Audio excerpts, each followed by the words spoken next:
as we. Yep, it's live. Not yet. You Not ready?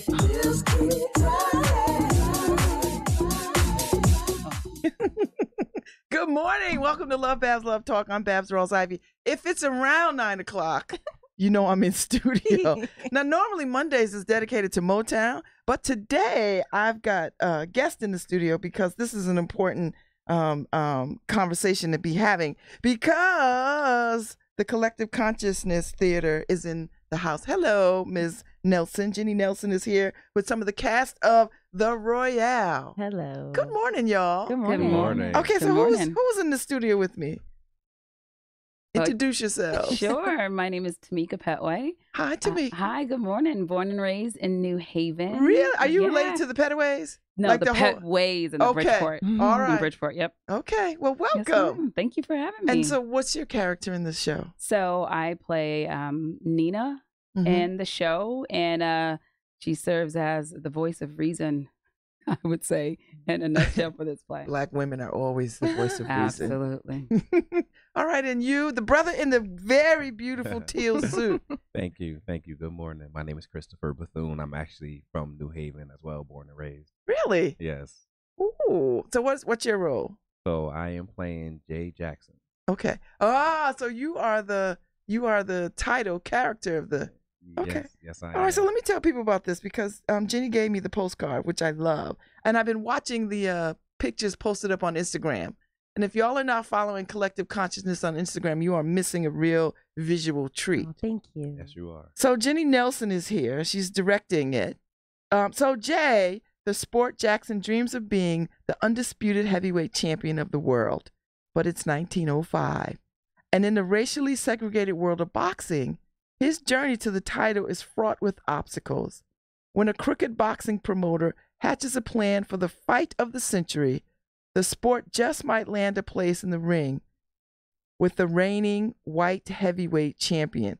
So this is 1905, but this really could be 2019 That's why we picked because it. boxing has Yeah. not really changed. Yeah, and sports in general. It's Yeah. really one of the first times we've done 3 plays this season. So Jesus Hopped the A Train with the injustices in the prison system, Rashida Speaking. Which I about- saw, which yes. was my first Collective Yes. Consciousness play. Yes, now I you're a hung fan, on right? every word. I was like, oh my God. Yes, microaggressions in the workplace, something that Oh. needs to be talked about. That was, it was harsh. And it was sitting in a room full of white folks too. And I was like, oh.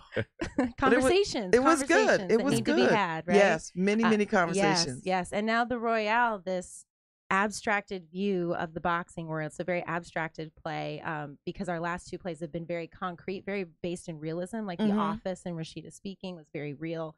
This is a very abstracted play. And so it really gives us kind of a diversity of the season and the themes that we're doing. Mm-hmm. And this play is really about, people of color in sports and kind of being the only, as Jack Johnson was. This play is loosely based on Jack Johnson, the first African-American I got that heavyweight sense. champ. Yes. Absolutely. And being the only as he was, right? Being that person of color, wanting to strive to the highest levels and knowing kind of the honor and the burden that comes with that. And we still in sports have Yes. folks of color as the first and the only. When you look at Absolutely. hockey, when you look at, some of the soccer teams, some of the other swimming and all these other sports. Mhm. But once they let us in, baby. All right, so tell me about your part in this role. Did you know anything about boxing? Actually, I did. And a lot of people remember Jack Johnson from Harlem Nights. Okay. As the boxer that was stuttering. Yes. So that's where I first got familiar with the character. And as I did my research, I started to learn more about the character and more about the injustices that he faced and the burden that he carried during that time. Mm-hmm. And so what did you think about all of that? Because how old are you?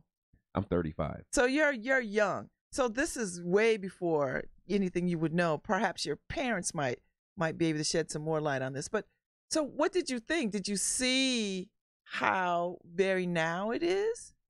Well, one thing about me is my last name, Bethune. My great aunt is Mary McLeod Bethune. So I'm very. Do you know I went to Barbara Scotia College? This is where she went to school. Awesome. So we are connected. You are connected, So I do believe Wow. in legacy. I do believe in order to understand where you're going, you have to understand where you come from. Mm-hmm. So my family is very big on legacy and is very big on history. So even though that was before my time, just understanding some of the barriers that we face today as people of color, it kind of helped me to connect and identify with the role. Mm-hmm. Okay, so Jenny, when you're directing this film, I mean, when you're directing this play, Maybe it'll be a film someday. it should be a that film. would be Yeah. wonderful. How do you approach this? How do you tackle this? Well, Dexter and I, my partner in crime, artistic director, we read a lot of plays, and this was a play that I read, and it jumped off the page. I said, we have to do this play because not only is it dealing with some issues we've never dealt with before at CCT, it's this really interesting take on boxing and creating the energy of a boxing match without really throwing a punch. Yeah. And I can't just wait thought to that see was this. interesting. I thought that was a really different way to approach it and to approach the sweet science. And we have worked with a boxing trainer at Elephant in the Room, which is great to pull people in from our community. So we've been able to do And a little that's a training. woman-owned Yes.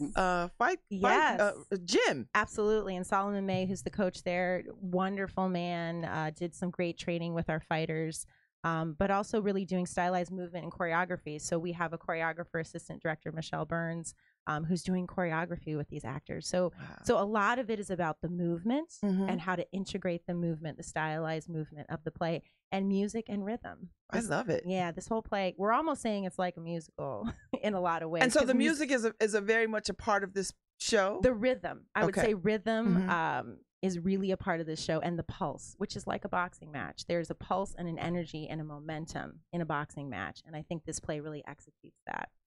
So tell me how you are the voice of reason, Miss Tamika.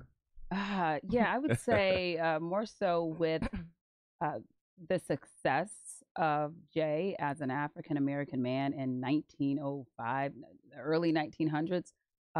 There's a lot of weight that comes along with that. Still, even still today, Yes. you know, it's almost like you're afraid of the backlash that you as a people, not even just Jay, will experience because of his success. The people that you will make angry, the lives that will and could potentially be lost just because of that. And so for Nina, she's living the realistic life where he's kind of in this bubble, right? Because he's a heavyweight champion. He has a team around him. He's almost sheltered. And so she's constantly reminding him of what's going on in the world around him and making it still real to him. Because, when you have promoters, when you have a coach, when a bunch of yes have people. Exactly. It's you start to go blind to that. And so she's trying to keep his eyes open.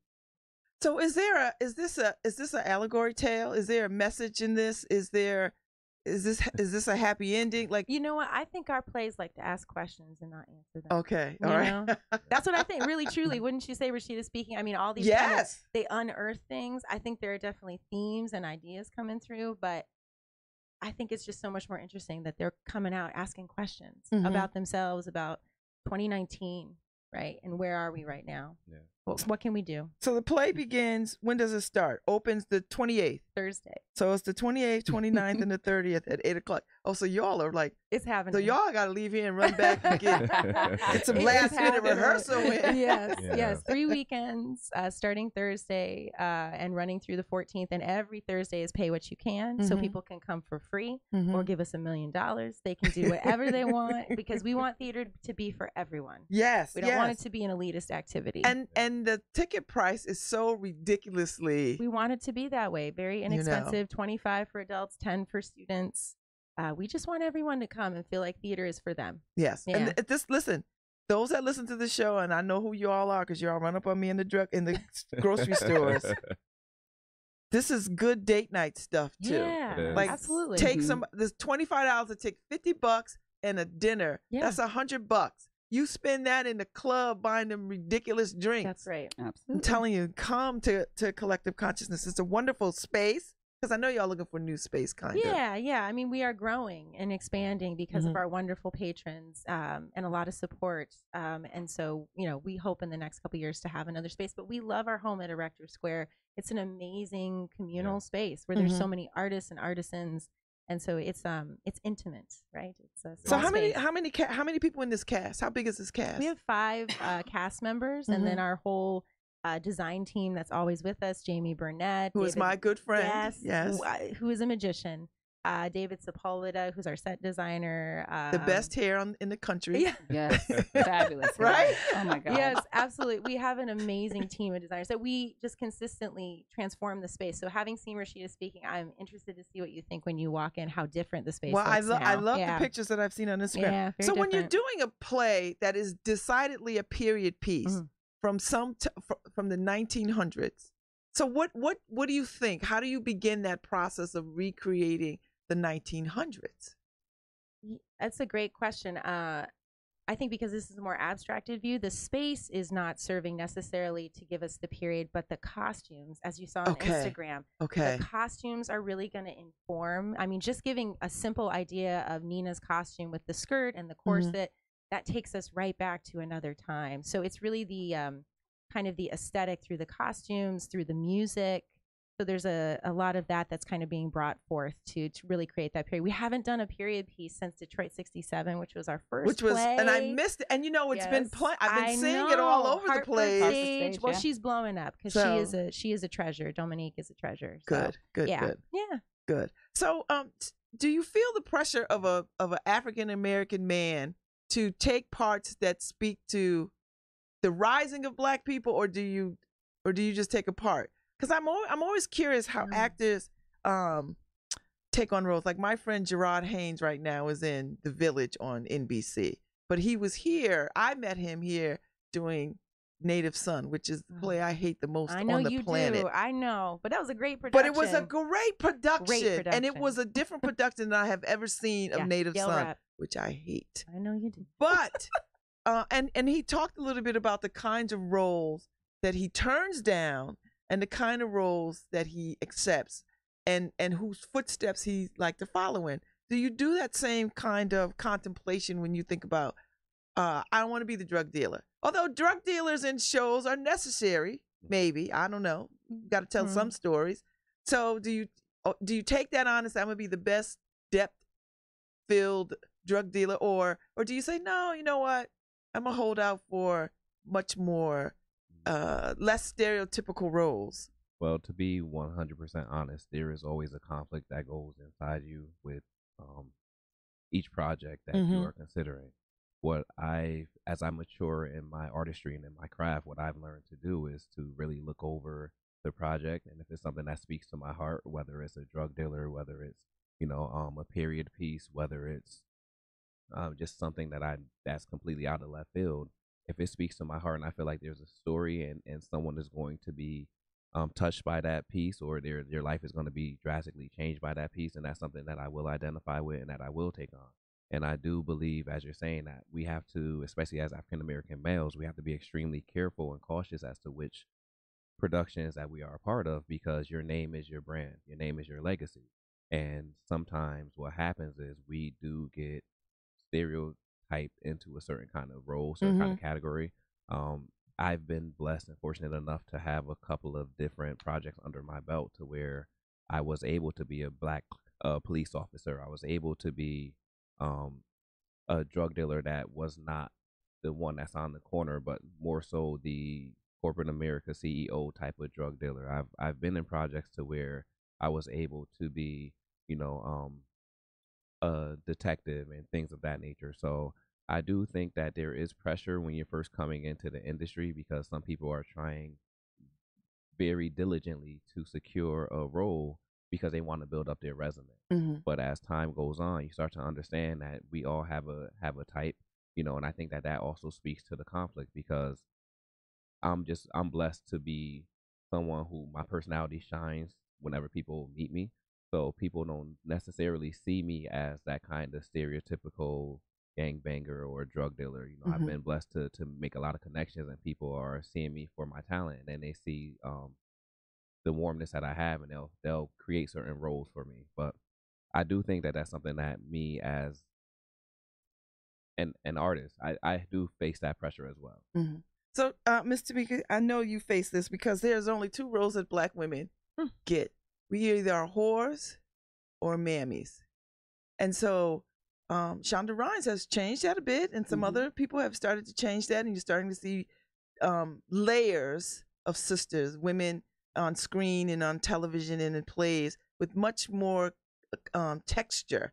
Yeah. So how do you contemplate? Because I know you get these scripts that sort of say, oh, you know, I have to be this, I have to be this drug mother, I have to be, do you know what I mean? Like, and those roles are deep and gritty. I mean, Halle Berry did it, and lots of women do it. And how do you make those decisions? How do you maneuver these waters? Yeah, I think it's pretty much what Chris said. You definitely have to protect your brand and what you want to represent for yourself. I'm very selective with what I do. I think each project that I'm a part of should have a story to tell. I think art for the patrons or people who are in the audience, I think it could be therapeutic for people in many ways. And I feel that if my role cannot offer that to people, it's probably not something worth doing. I'm very careful with, roles that, sexualize women or expose them in ways that just is unnecessary. I think me personally, through my career as an actress, I've been blessed and fortunate enough to be cast in roles where I'm playing very strong women. I think people, when they see me and they do see my work and they hear me and they feel my energy, they think power, strong, but I have played I played a prostitute before, but the story had a purpose to it. It had a purpose, and there was redemption there. So I played some of those roles in the past, but more so now it has to be a purpose, and I'm very selective with what I do. And I think about, you mentioned like Halle Berry has done it, or other actresses. I tend to think about Angela Bassett, someone who's very selective. But she doesn't have an Oscar. And that's fine, right? Exactly. She deserves it, though. And absolutely. But I think that goes to people who truly love the art, and you're not chasing the accolades. You're chasing the passion and the love for the art. And that's one thing that I respect for her. And yeah, maybe you do have to kind of cross those boundaries to get that Oscar. But, she seems very, I would say she seems very confident in where she is as an actress and as a woman. And that's one, as far as an artist, who I look up to. And, I kind of keep it in the back of my mind. So when you're all doing these kinds of roles, when you're in Royale, for this run, do you think, you know what, I like being on the stage, but perhaps I'd like to direct, or I'd like to write, or like, are you all multifaceted like that? Because I know people who are like, I just want to act. I'm not interested in being behind the scenes or directing or any of that. But then I meet other people who are like, they want all of it. I sometimes when I'm in rehearsal, I'm a director in my head. I'm a director in my head. And sometimes I'm like, Tamika, you might want to do this one day, directing.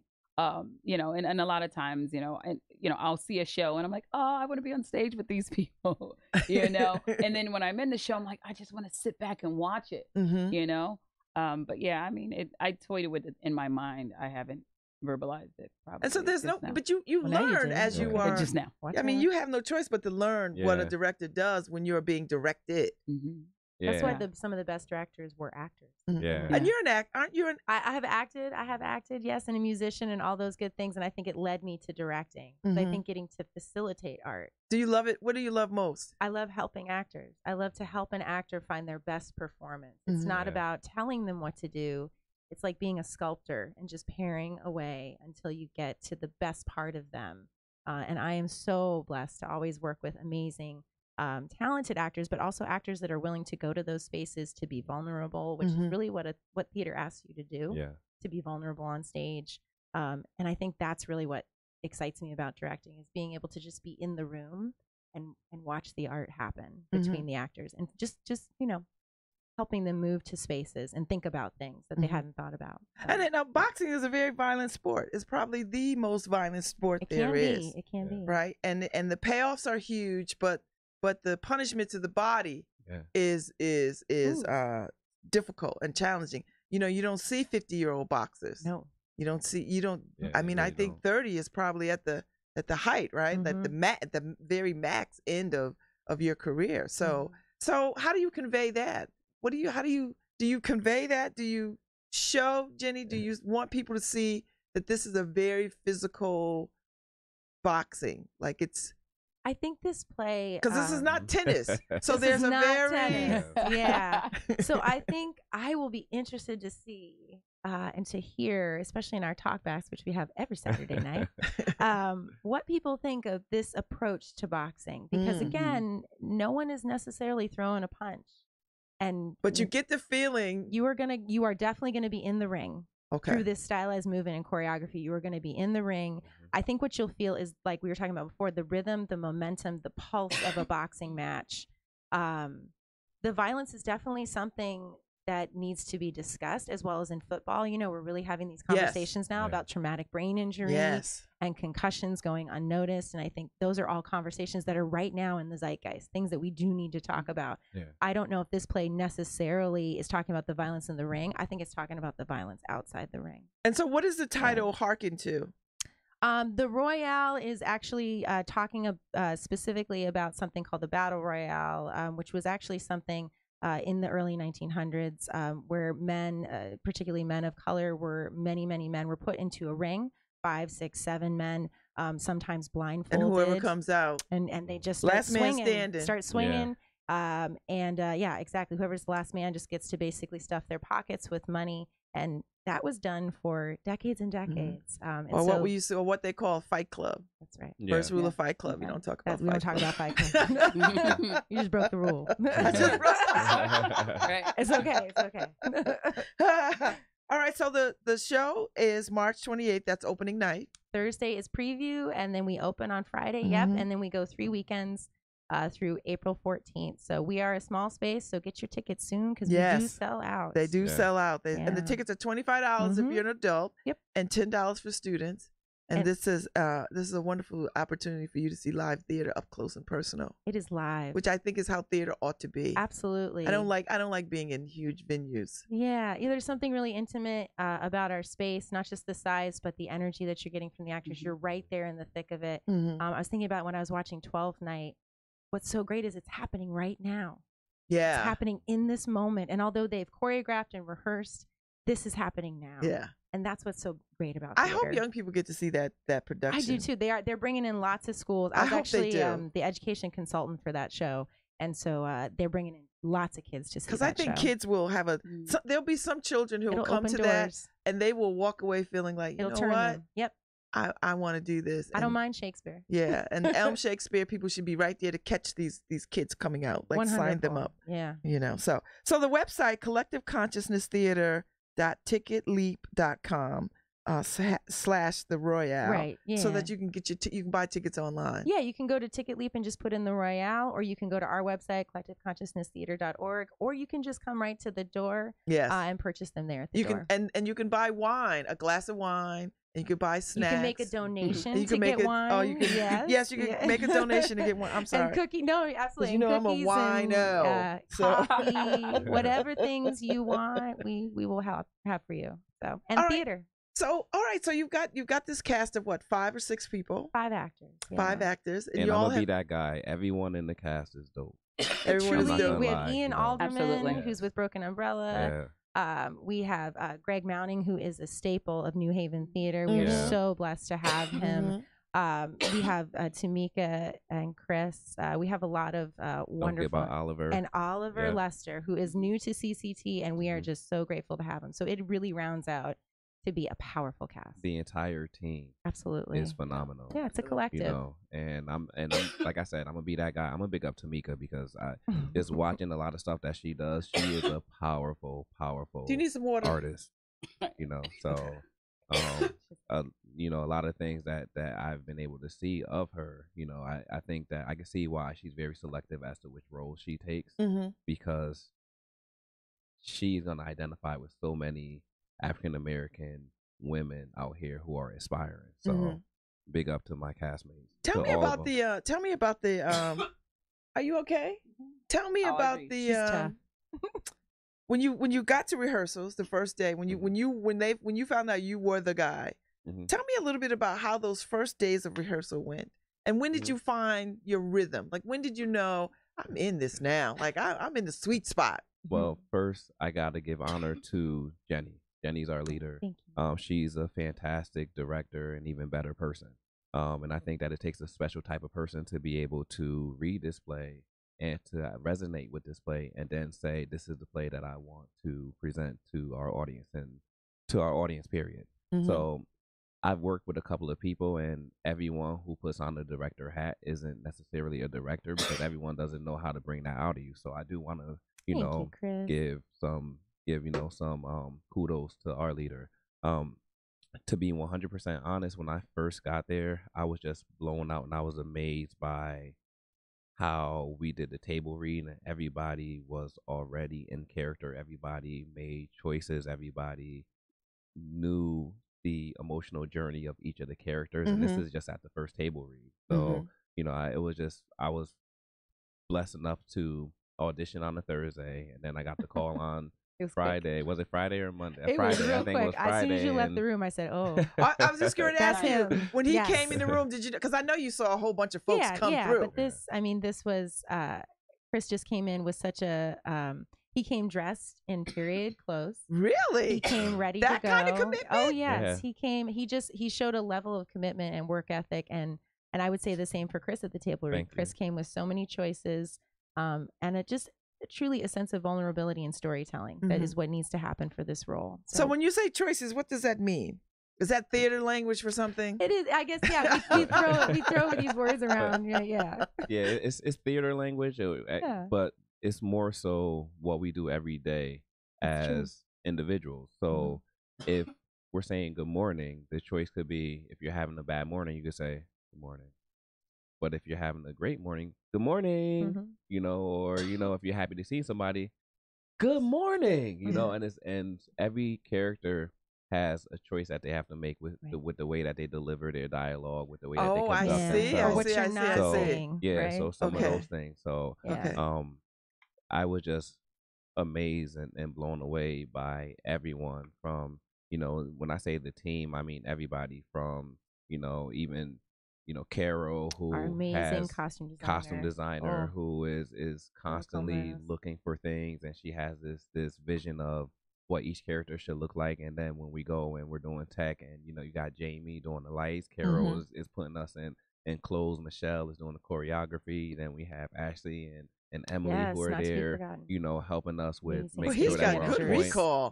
But when I say the team, I think that some people don't understand how important the collective we is in the production like this, and everyone is sacrificing their time, their energy, their efforts, because we all see the potential in this play, and we all see the message that it could communicate, and we want to make sure that all of us are on point.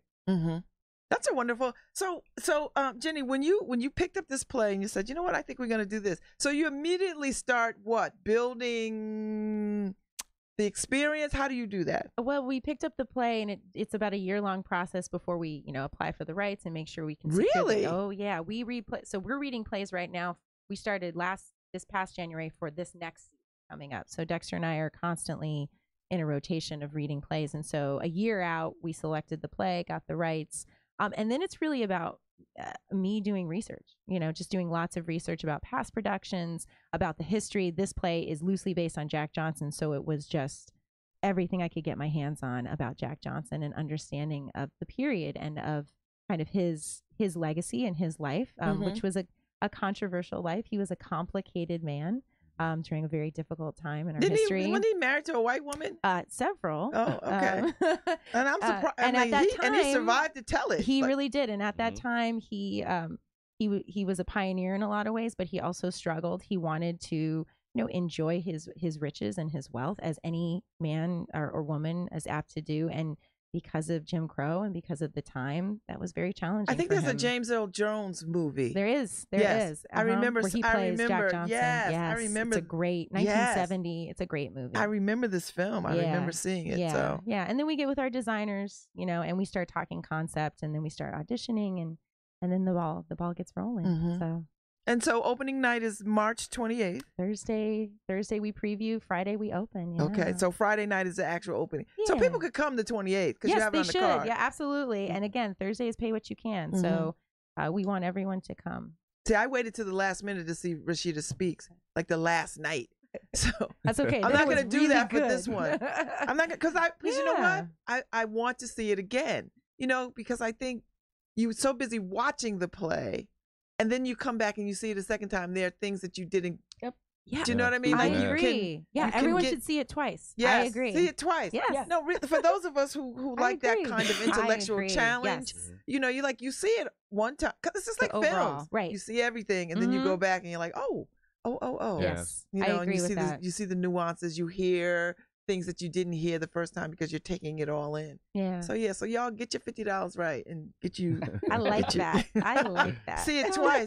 That way you can have a deeper Yes. discussion, right? That's right. Yeah. You know, because when you see it one time, that's the first. You're gonna have a on top conversation. But if you see it twice, you could have a really deep conversation about it. I agree. I'm gonna tell everybody I know. I See like it twice that. so you can come and talk to me about it. Yeah, Yeah. and come Saturday because then you can have a discussion with the community. We'll do those talkbacks. How do those talkbacks go? They're I hear they're very lively. lively. Yes, they are lively. Because what's great about Collective Consciousness, and we really feel we are pulling one of the most diverse audiences of people of color, of age, of cultural background. Everyone is coming to see CCT. So our conversations are really kind of reflect that. And people asking kind of not just softball questions, really trying to have a dialogue. We try to have really great guests as well as our actors on stage to ask questions about the production, but also people in our community that can speak to the themes that are going on in the play. So it's just a really interesting, and it's really one of the reasons we do theater is to engage with the community. And I think the community is really engaged. I don't know anybody who's not come away from these productions and not feel changed Or challenged. Yeah. And this is theater that of my youth. Like this is how I knew theater to be. I'm not a fan of these big shows, Tyler Perry-esque kind of thing. But they have their place. Entertainment is important. That's right. We need to laugh And right I'm not now. knocking it because I love Tyler Perry. Yes. And what he's doing in Atlanta is Absolutely. amazing. Yes. He's a mogul. Yes. Yes. It's amazing. And He's amazing. He's brought people to the theater that would have never gone or and he felt like they spoke had a to place. a whole Right. population of people that nobody was talking to. Absolutely. So I'm forever a fan in that regard. Yeah. And in that way, we're similar. We're trying to bring stories that are not typically seen, and we want everyone to feel like their story needs to be told. So Jenny, are there themes that you won't address? Because theater allows you for everything, but are there themes that you're like, oh no, I don't. Or you've not come across something yet? I haven't come across something yet, Okay. but it always has to be on mission for us. So for us, it's about social justice. So anything under the heading, the umbrella of social justice, and definitely themes that we haven't dealt with before, like microaggression and Rashida Speaking, or we hadn't done a play about the injustices in the prison system, and this play as well. So things that are new, and also just helping living playwrights, women and people of color. That's another part of our mission. Every play we do is typically under five years old and is by a person of color or a woman. And that's a really big mission of ours. So now, where do you go find these plays? Is there a Playwrights Are Us? Where do you? I how do you wish. find Playwrights? Oh, I wish there was. Blackplaywrights.com? Like, what is that? Someone should start that. That would be There great. you go. But we kind of really just, we go see a lot of plays, Dexter and I. That is exhausting, It girl. is. But it's worth it, because you never know what you're going to see. You never know what And new I know playwright. when you go see stuff, you're in Chicago Yeah, or New Detroit or York. New York. Yep. Like, you're not just Off-Broadway. seeing stuff that comes through Connecticut. Yes. You are actually going to where around. plays Signature are. Theater. They doing some beautiful work. Soho Rep. Mhm. There's a lot of little theaters in New York that we go to, and we just the Kilroys is a really great list where they actually post kind of plays that are getting buzz. So If Pretty Hurts was on that list, which was just at Yale Cabaret, and now it's about to get its ascension, right? Wow. Which is awesome. I've got to get myself. I've never been to Yale Cabaret either. Oh. I know, girl. This is I my know. town, and I have not been You in know all what the. though? It's never too late. I know. It's I'm never gonna too get in late. there this summer. And they do these really great 11 or 11:30 shows. Yes. I The want to do those. energy is I like unbelievable. those. Yeah. Check it out. They're doing some avant-garde stuff. So how do y'all find work? How do you find this work? Is there a actors wanted list somewhere? How do you find There is. I mean, I think one, relationships. I've been doing theater for a long time, so just relationships with people in the theater community, and there are sites, right? There's an actors.com. No, I'm joking. There's a backstage.com.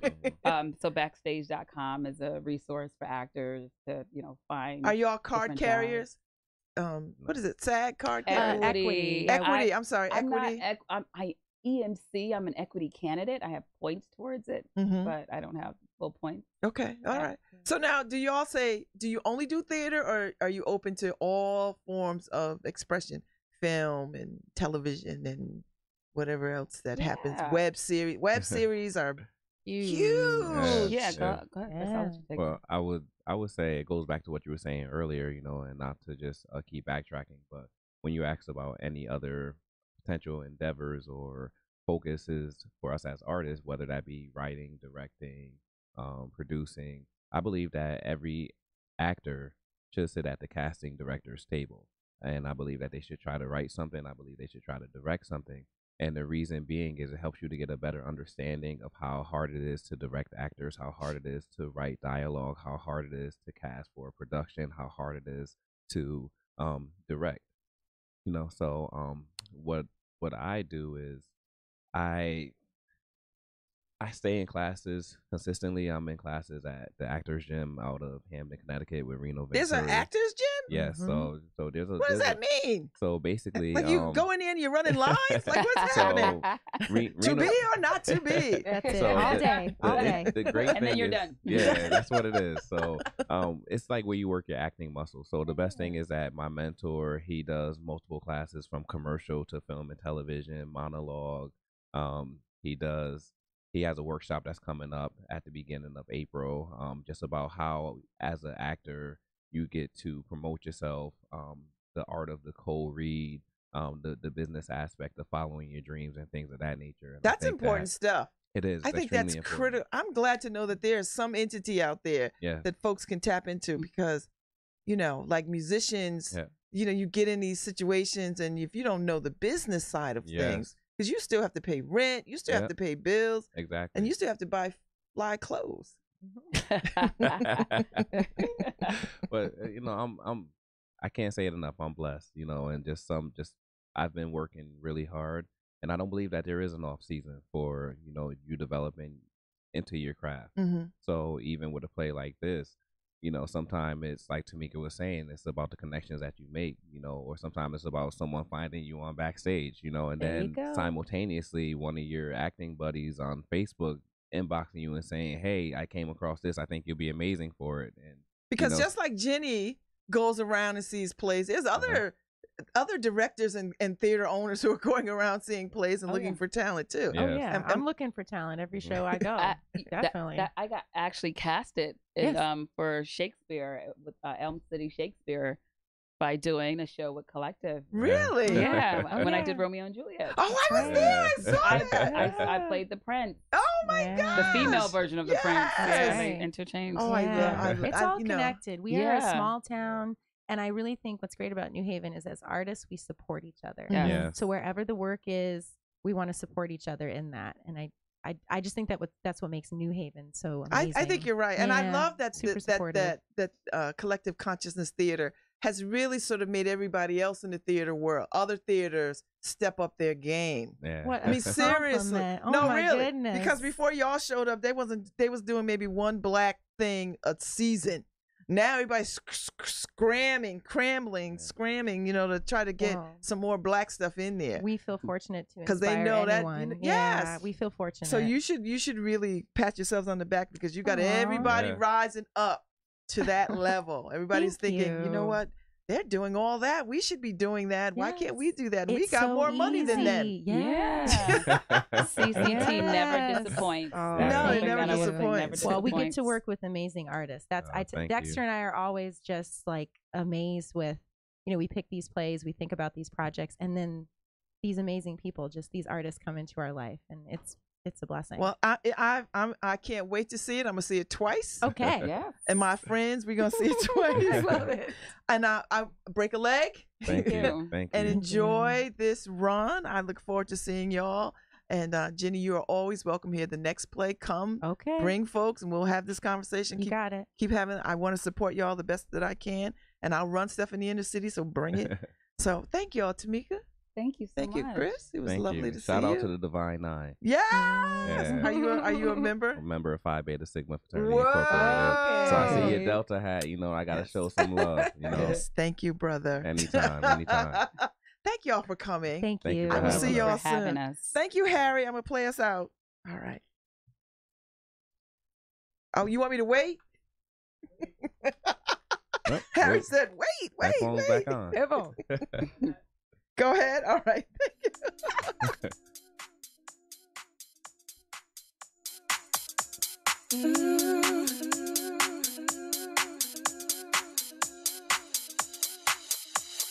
you.